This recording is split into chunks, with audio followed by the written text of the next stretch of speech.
Obviously, the hobby's been through a bit of a ride for the last few years.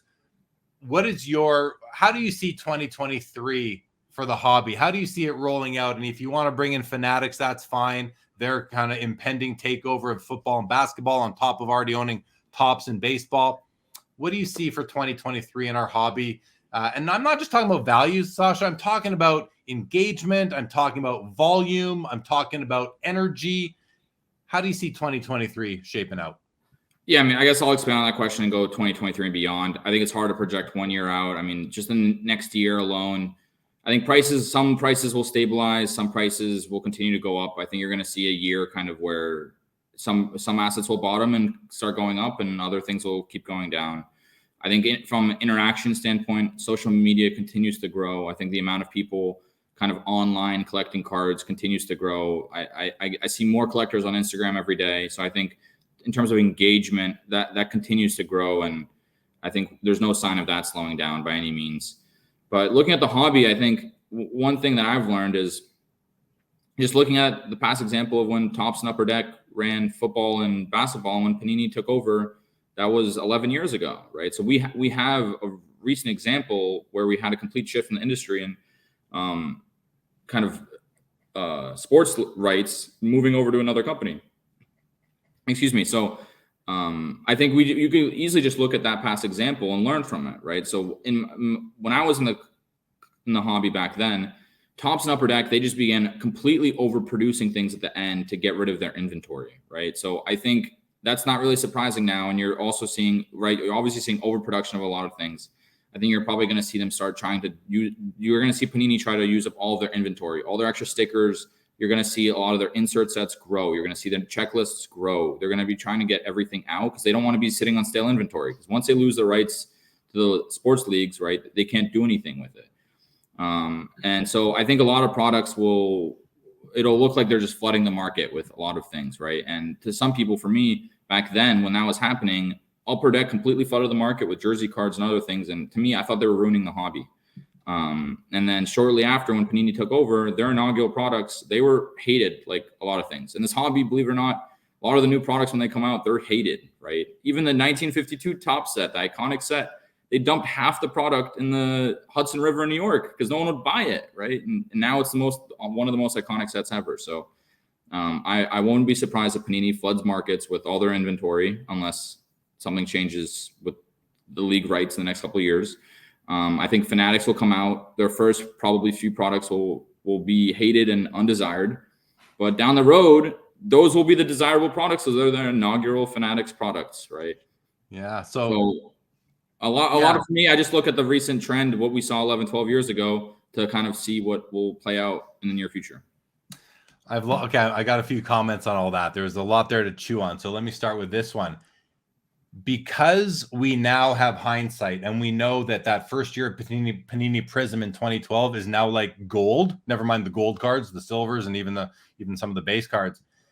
Do you think that the hobby is now ready for this next transition to not let that happen again? Not let it take 5, 6, 7, 8 years to realize how cool some of those products were. So maybe there will be people that will speculate on some of these early Fanatics products. Like I think that's the case. I don't think it's going to happen again that way. I think that people have learned. What do you think?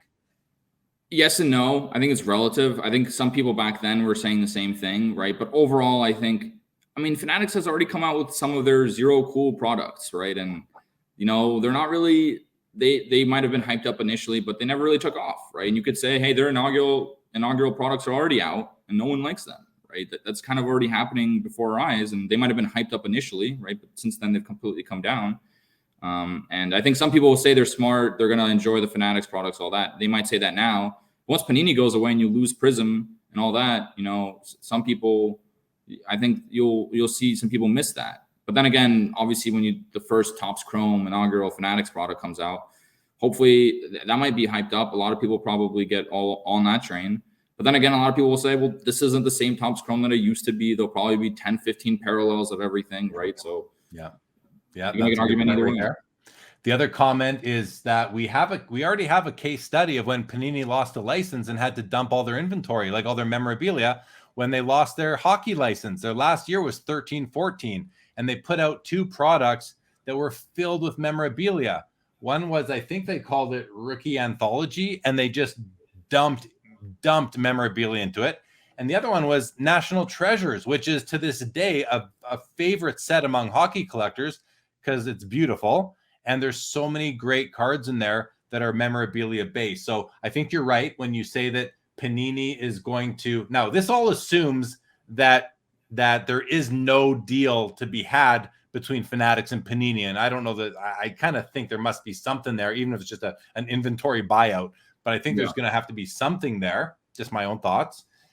So, you know, there is that study, that case study. They're going to have to dump it all unless there's a deal to be done. So that might flood the market. And then the other thing is that, is it already happening? Because Panini learned about this like a year and a half ago. This is not sudden. They've already had, you know, a year and a half to plan to exhaust all that inventory. So I wonder if that's already in there, if that's already being executed upon, or if they were hoping a deal to get done, so they kept it. Maybe there's value in keeping it for them in terms of value to Fanatics. So I don't know. I guess we'll have to wait and see. Any comments on any of that? Yeah, I mean, I think it's interesting you mentioned the hockey case study. I didn't even know that. I didn't know that Panini's last year was 13-14, you said. So yeah, I mean, Upper Deck did the same thing. They had 08-09 SP game used, right? And you just had these quad octo game used cards of just random combinations of players, right? So you did have that. Yeah, I mean, I think the interesting thing will there be some sort of inventory buyout? What's going to happen? What is Panini's inventory, right? What are they holding on to? Do they have sheets of Kobe autographs, right? Are we going to see some sort of potentially Kobe autograph set in the next near future, right? Or do they not have much game used memorabilia, right? Did Fanatics kind of, when as they have all the rights to all the memorabilia and everything, like maybe Panini doesn't have a big inventory, right? So I think it'll be interesting to see what happens with that over the next couple of years.